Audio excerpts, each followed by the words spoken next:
जय श्री गणेश हर हर Mahadev Mahadev Shankar YouTube channel में आपका स्वागत है। आज मैं लेकर आया हूँ एक नई जानकारी कि भगवान परीक्षा कैसे और क्यों लेते हैं। तो वीडियो को पूरा देखना, पूरा सुनना ताकि पूरी जानकारी आपको प्राप्त हो। बारीकी से सुनना, ध्यान से सुनना। भगवान आपकी परीक्षा क्यों लेते हैं और किन रूपों में और किस तरीके से आपकी परीक्षा लेते हैं। जब आप भक्ति करना शुरू करते हैं, जब धीरे धीरे आपकी भक्ति जो है परिपक्व होना शुरू होती है, उस समय भगवान आपकी परीक्षा लेते हैं। वो जब परीक्षा लेते हैं तो कई बार आपके घर में ऐसा होता कि आपकी आर्थिक तंगियां जो हैं वो बढ़ जाती हैं, आर्थिक परेशानियां बढ़ जाती हैं। आप एक एक रुपए के लिए मोहताज हो जाते हैं। कई बार आपकी इतनी दूरियां बढ़ जाती हैं कि आपका दिल जो है वो रोने लगता है। कई बार उनकी परीक्षाओं में आपकी जो शारीरिक बीमारियां हैं वो बढ़ने लगती हैं और वो आपका घर नहीं छोड़ती। ये सब उन्हीं की परीक्षा होती है। जब उनके प्रति आपके दिल में विश्वास टूटना शुरू होता है तो वो ईश्वरीय परीक्षा होती है। जब आपको ऐसा लगता है कि अब मेरे साथ ईश्वर नहीं है, तब आपकी परीक्षा होती है। जब आप पूजा पाठ कर रहे हैं तो आपके साथ इस तरह की घटनाएं घटने लगे, आपका विश्वास डगमगाने लगे, उस समय एक बात जरूर सोचना कि आप किनारे पर हैं। आप किनारे पर हैं, आपकी नैया पार होने वाली है। जैसे मैं आपको बताता हूँ, एक बार पानी में रेस लगी हुई थी और किनारे को छूना था। जो व्यक्ति था जो तैर रहा था, तैरते तैरते उन्हें देर हो गई और उन्होंने सोचा यहाँ किनारा होगा, वहाँ किनारा होगा। अपने हाथ को आगे बढ़ाता और किनारे को टच करने की कोशिश करता, पर वो किनारा उसको नहीं मिला और एक रस्सी के साथ, उनको क्रेन के साथ बांधा हुआ था उस रस्सी को, और उनको बोल रखा था कि जब आप तैर ना सके तो आप अपना हाथ ऊपर उठाएं और हम आपको ऊपर खींच लेंगे। तो उस समय उस व्यक्ति को जब किनारा नहीं मिला तो करते करते उसने जब अपनी हिम्मत तोड़ दी और उसने हाथ उठा दिया, और जब उसने हाथ उठाया तो उस क्रेन ने उसको ऊपर खींचा, तो जिस रस्सी से उसको बांध रखा था ऊपर खींचा, तो उसने देखा कि मात्र और मात्र 4 इंच की दूरी पर वो किनारा रह गया था। और जैसे ही उस व्यक्ति को ऊपर खींचा गया तो उसके सामने ही किनारा था और वो बहुत रोया। और आपके साथ भी यही होता है, हमारे साथ यही होता है कि हम जीवन भर भक्ति करते हैं, जीवन भर उस परमात्मा की भक्ति करते हैं, और हमें जब हमारा इच्छित फल नहीं मिलता, हमारी परेशानियां जब आती हैं, हमारी परीक्षा जब वो प्रभु लेता है, और उस समय वो परीक्षा लेता है जब आप किनारे पर होते हैं। इस बात का आपको विशेष रूप से ध्यान रखना चाहिए। जिस समय हम किनारे पर होते हैं, हमारी नैया पार होने वाली होती है, तब वो हमारी परीक्षा लेते हैं। तो जब वो परीक्षा लेते हैं तो हम अपने विश्वास को अगर अडिंग रख लेते हैं तो पार हो जाते हैं। अगर विश्वास को डोला देते हैं, विश्वास को तोड़ देते हैं, तो हम वहीं भव सागर में फंस कर रह जाते हैं। इसीलिए प्रभु कृपा किसी किसी पर करते हैं। पहले वो देखते हैं जिस भक्त को मैंने चुना है कि उसका विश्वास कितना है मेरे ऊपर, जिसको मैंने चुना है उसकी कितनी भक्ति है, उसकी कितनी श्रद्धा है मेरे ऊपर, तब जाके कोई परीक्षा में पास होता है। जब उसकी भक्ति करता है, परीक्षा में भी अपना जो है मन नहीं डोलाता, अपना जो विश्वास पक्का रखता है। भगवान जब परीक्षा लेते हैं तो अलग अलग रूपों में, अलग अलग तरीके से परीक्षा लेते हैं। मैंने बताया कई बार बीमारियां आपके अंदर उत्पन्न हो जाती हैं, आपके शरीर को बीमारियां छोड़ती नहीं है, बीमारियां आपका घर घेर लेती हैं। कई बार आपके साथ ऐसा होता है कि आपका विश्वास टूटने लगता है, आपके परिवार में ऐसी घटनाएं घटित होने लगती हैं जिससे आपका जो विश्वास है वो टूटने लगता है। तो कई बार भूत प्रेत आपके घर में वास करने लगते हैं, जगह जगह पर आप भटकते हैं पर वो आपके घर से नहीं निकलते,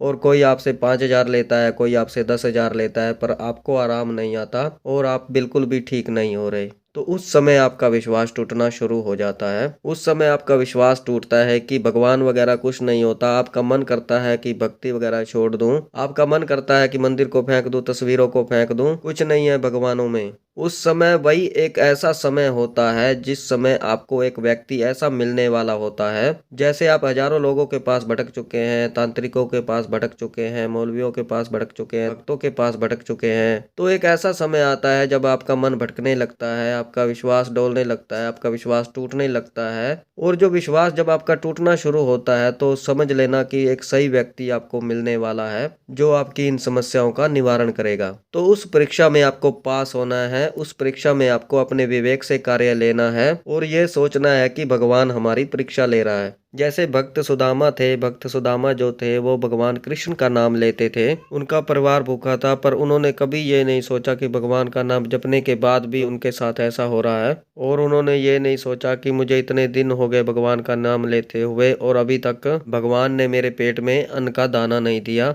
और जब भगवान की कृपा हुई, ऐसी अवस्था में जब वो थे, जब वो भवसागर से पार होने वाले थे, किनारे पर थे, उस समय भगवान ने परीक्षा ली कि जब 4-5 दिन से भूखे थे, और जब वो दोबारा द्वारका गए थे पैदल पैदल, तो लोगों ने उनको ताना मारा कि ये भगवान कृष्ण के दोस्त कैसे हो सकते हैं, और लोगों ने उनको भगाया कि ये भगवान का दोस्त कैसे हो सकता है। और वही समय था जब भगवान कृष्ण भागते हुए आए और उन्हें भवसागर से पार किया था। आज भी उनका ये प्रसंग याद किया जाता है। क्यों याद किया जाता है? क्योंकि वो एक परीक्षा थी, एक ऐसी परीक्षा थी जिसमें आपको पार होना है, परीक्षा में आपको सफल होना है। क्योंकि जिस समय आप परेशानियों से घिर जाते हैं तो उस समय आप भवसागर से पार होने वाले होते हैं। दिक्कतें आती हैं, सभी के जीवन में आती हैं। ऐसा नहीं होता कि जो लोग भक्ति करते हैं उनका पूरा जीवन सुखमय होता है, तो कभी ऐसा नहीं होता। चाहे कोई कितनी भक्ति करता है, चाहे वो कितना ही बड़ा भक्त क्यों ना हो, चाहे वो कितना ही बड़ा कोई सेवक क्यों ना हो, कितनी ही भक्ति करता हो, कितना ही तप करता हो, तो कभी उसके साथ ऐसा नहीं होता कि सिर्फ और सिर्फ उसको सुख ही मिलता है। उसको भी दुख मिलते हैं, उसको भी परीक्षा देनी पड़ती है। तो कभी आप ऐसा मत सोचिए, सभी को परीक्षा देनी पड़ती है इस भवसागर को पार करने के लिए। आपके कर्म जो आपने किए हैं वो आपको भोगने होते हैं, भक्ति एक अलग चीज है। पिछले जन्म के जो कर्म होते हैं वे जरूर आपको भोगने पड़ते हैं, वो कई तरीकों से भोगने पड़ते हैं। भूत प्रेत की जो परेशानियां आपको लगती हैं वो भी एक आपके कर्म का हिस्सा होता है। और जब आपके कर्म की अवधि खत्म होती है तब आपको एक ऐसा व्यक्ति मिलता है जो इनसे आपको निजात दिलाता है, जो आपको इनसे छुटकारा दिलाता है। पर जब वो समय आता है, तब परीक्षा का समय आता है आपकी, जब ईश्वर परीक्षा लेते हैं, जब आप उन कर्मों को भोगते हैं, तो तब आप ईश्वर की भक्ति करते जाते हैं, करते जाते हैं, करते जाते हैं। आप अपनी भक्ति में कोई रुकावट नहीं आने देते, तब ईश्वर जो है आपको लोहे से सोना बना देता है और आप उभर कर बाहर आते हैं। और ऐसे ही लोग भगवान को प्रिय होते हैं, ऐसे ही व्यक्ति भगवान को प्रिय होते हैं, ऐसे भक्त भगवान को प्रिय होते हैं जो परेशानियों में भी ईश्वर का नाम लेते हैं, जो दुख में भी ईश्वर का नाम लेते हैं और जो सुख में भी ईश्वर का नाम लेते हैं। उनका नाम लेना कभी नहीं छोड़ते हैं किसी भी मुसीबत में। वही लोग भगवान को प्रिय होते हैं। तो कभी भी आपके जीवन में कोई परेशानियां आ रही हैं, तो दिक्कतें आ रही हैं, तो आप ये मत सोचना कि भगवान आपकी जो परेशानियां हैं वो नहीं मिटा रहा। इस बात का आप विशेष रूप से ध्यान रखना, क्योंकि भगवान जो है उन दुखों को सहने की शक्ति आपको प्रदान करते हैं, कदम कदम पर आपके साथ रहते हैं, आपकी परीक्षा में, आपकी जो है परेशानी में आपका साथ देते हैं। जैसे कोई आप कड़वी चीज खा लेते हैं और उसके ऊपर से कोई मीठा खा लेते हैं, गुड़ खा लिया या कोई मिठाई वगैरह खा ली या कोई आपने चीनी खा ली, तो वो जो है गुड़ जो है, जो चीनी है या मिठाई है, वो जो कड़वेपन को सहने की शक्ति देता है, उसको खत्म नहीं करता। उसी प्रकार जो है वो प्रभु होते हैं, हमारे भगवान होते हैं, हमारे इष्ट देव होते हैं। जब आपके जीवन में कष्ट आने शुरू करते हैं तो उनकी भक्ति जो है वो आपको सहने की शक्ति देती है, कष्ट सहने की क्षमता आपको देती है, परेशानी सहने की आपको क्षमता देती है, आपको जो है भवसागर से पार करती है। जैसे आपके कर्म है, आप गाड़ी में जा रहे हैं और आपका एक्सीडेंट हो जाता है, उस एक्सीडेंट में आपकी मौत होनी थी पर आप बच जाते हैं, आपको जरा सी भी खरोच नहीं आती, तो ये आपकी भक्ति के कारण होता है, जो ईश्वर आपको बचा लेते हैं आपके कर्मों से। आपकी मौत होनी थी पर फिर भी आपको वो बचा लेते हैं, क्योंकि जो कर्म है वो तो आपको भोगना ही था, उस कष्ट को तो आपको सहना ही था। आपका एक्सीडेंट हुआ, जो आप जिस गाड़ी में थे वो गाड़ी बिल्कुल खत्म हो गई, पर आपको बिल्कुल भी खरोच नहीं आनी दी भगवान ने, तो ये आपका कर्म था। और जो आपने भक्ति की उसके कारण भगवान ने आपको बचा लिया और उसको सहने की आपको क्षमता दी। तो इसी प्रकार से आप जब भक्ति करते हैं, जो आपके दुख तो हैं आपके जीवन में, वो आने हैं आपके कर्म के अनुसार, वो तो आपको भोगने ही हैं, पर वो आपको ऐसी शक्ति प्रदान करते हैं कि वो दुख आपको दुख नहीं लगते, आपको दुख सहने की शक्ति देते हैं, आपको क्षमता देते हैं और बहुत आसानी से उन्हें आप सहन कर पाते हैं। तो कभी भी आपके जहन में ऐसा आए कि मैं ज़्यादा परेशान हूँ, भगवान मेरा साथ नहीं दे रहे, या मेरे कष्टों को मिटा नहीं रहे, मेरी परेशानियां दूर नहीं कर रहे, मेरी प्रार्थना नहीं सुन रहे, तो आप सोचना कि भगवान आपकी परीक्षा ले रहे हैं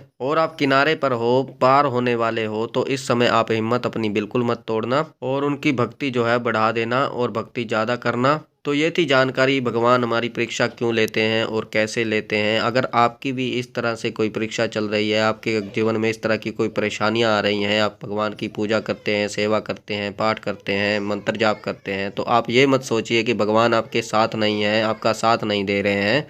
क्योंकि वो इस समय आपकी परीक्षा ले रहे हैं और आप उन पर विश्वास रखिए। तो मुझे विश्वास है कि ये जानकारी आपको पसंद आई होगी। अगर आप हमारे चैनल पर नए हैं तो चैनल को सब्सक्राइब कीजिए और बेल आइकन को दबाइए, ताकि हमारी जो नई जानकारी है भक्ति से जुड़ी हुई, आध्यात्मिक से जुड़ी हुई, वो सबसे पहले आपको प्राप्त हो। ज़्यादा से ज़्यादा वीडियो को शेयर कीजिए ताकि और भक्तों तक और लोगों तक ये जानकारी पहुँचे और उन्हें पता लगे कि हमारे भगवान हमारी परीक्षा क्यों लेते हैं, किस तरीके से लेते हैं, ताकि वो भक्ति में आगे बढ़ सकें। लाइक करें, कमेंट करें, कमेंट में हर हर महादेव अवश्य लिखें। मैं महादेव और माता पार्वती से ये प्रार्थना करता हूँ कि आप पर सदैव कृपा बनाए रखें, आप खुश रहें, आपका परिवार खुश रहे, आपकी हर मनोकामना पूरी हो, आपकी हर इच्छा पूरी हो। तो हम मिलते हैं एक नई जानकारी के साथ, तब तक के लिए हर हर महादेव, हर हर महादेव, हर हर महादेव।